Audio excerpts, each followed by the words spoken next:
Hi, welcome to the Mission Control Center in the International Space Station Flight Control Room in particular.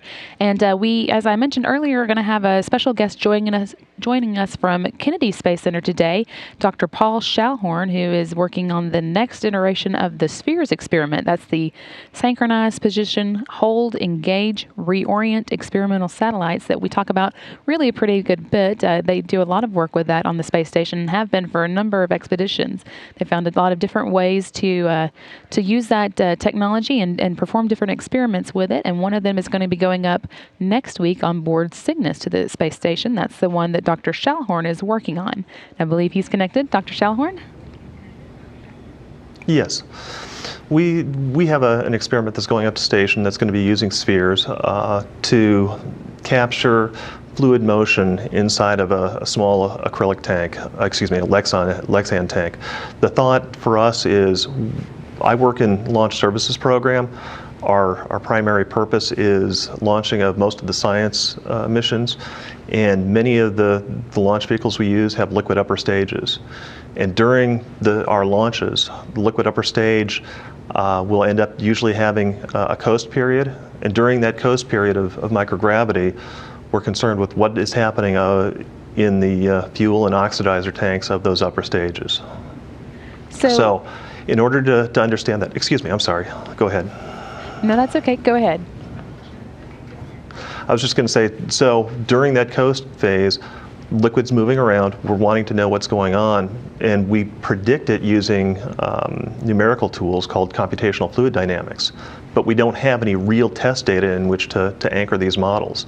So this experiment is giving us all the test data that we're hoping to use to simulate what happens to the propellant tanks on our vehicles. We're using this to anchor our modeling methodology, if you will. So how is this different than how you're able to test it on the ground? What do you gain from testing it in space? Well, where our concerns are is we actually have gone and done a whole series of tests. We've sponsored it. The Launch Services Program, with me as PI, has sponsored the Florida Institute of Technology, specifically Dr. Dan Kirk and Dr. Hector Gutierrez, to perform a whole series of liquid slosh maneuvers. Sloshing basically meaning liquid moves around in a random fashion. And so we've sponsored it on the ground, we've sponsored some zero-G flights, but our biggest concern has always been what happens when you're in a microgravity situation. Upper stage fires, it shuts down as it coasts, getting ready to do another firing to send the satellite into whatever orbit or trajectory that it needs to go into. And so our concern is what's happening during that time frame. From a vehicle controls perspective, is sloshing around and overtaking the vehicle control system. From the area that I have interest in, what is it doing to the conditioning of the propellant? Will it be able to fire as needed?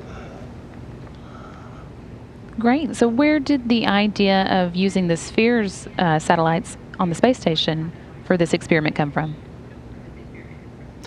That's a good question. A number of years ago, when we were in the midst of doing a lot of our ground testing of slosh, the folks from MIT came down, specifically Dr. David Miller, and he was the person at MIT that heads up the lab that developed SPHERES.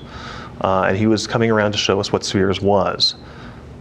When he came around and showed our group, the first thing that came to my mind is, this is the next logical step that we can end up using to advancing our understanding of liquid behavior during a coast phase. So I got Dr. Miller and Dr. Kirk together to start postulating how could we end up doing an integrated slosh modeling capability using spheres and using some of the expertise that was developed by Florida Tech. What were you able to figure out? How's the experiment going to work? Well, the experiment that you see that'll be going up, and hopefully have a picture of this, has two of the spheres that are at the end of two long arms, and in the middle is a tank that is clear, that's filled with liquid water that has food coloring in it. We've got the two. I think that's a little bit better. The two satellites, I guess, on either end, the red and blue. And the tank is in the Yep. middle? Yes. And then the tank has 2 cameras pointing at it, and so we can know where the motion is at any given time, because we have accelerometers on board. And so we know what, let's say, the impulse is, and we're using spheres in this case just as our propulsion system. And then we'll end up having it go through a set of maneuvers typical of those of an upper stage, and we'll watch through the 2 cameras that are mounted 90 degrees apart. They're kind of sitting up on an arm, to look down into the tank and see how the motion goes. Then we'll compare that directly to our modeling simulations. And so the main idea is to verify the simulations that you've already modeled. Right. Our concern is there some physics that we are not currently capturing. On the ground, everything seems to be dominated by gravity, but when you get into a microgravity situation, our concern is the things such as surface tension dominating? Is there something else in the physics that we don't know? So we just want to make sure we have a good, proper understanding before we end up using this modeling tool any further in launches that involved multi-million-dollar to billion-dollar satellites, and so it's our way of trying to get a good investment for what we're doing in the future. Sounds like it's worth getting that exactly right.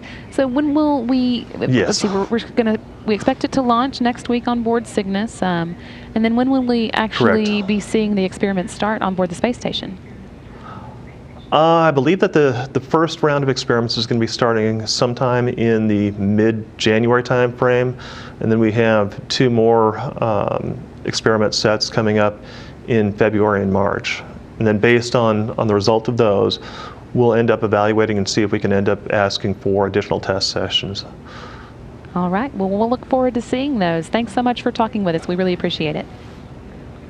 Great. Thank you so much.